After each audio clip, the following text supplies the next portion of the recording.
donc début août, les Ukrainiens avancent d'une trentaine de kilomètres à l'intérieur du territoire russe. Et ensuite, les Russes, très rapidement, en quelques jours, comprennent que ce n'est pas quelques compagnies qui sont rentrées en Ukraine, envoient des renforts, et on parlera de quels renforts, et le front se stabilise au bout d'une quinzaine de jours. Au bout d'une quinzaine de jours, il n'y a quasiment plus de mouvement. Et qu'est-ce qu'on voit ? On voit ce saillant qui s'est constitué, qui mesure 1000 km², en gros, 900 et quelques. Et là, le front se solidifie. Et c'est un camouflet politique pour Vladimir Poutine. C'est la première fois depuis la Seconde Guerre mondiale que des armées ennemies du point de vue russe entrent sur le territoire russe tel qu'il est reconnu internationalement. Et donc là, que va-t-il se passer ?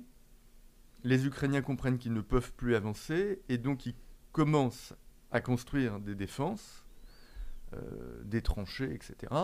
Parce qu'ils comprennent que la guerre de manœuvre à cet endroit-là est terminée et que l'on rentre dans une guerre de position beaucoup plus classique.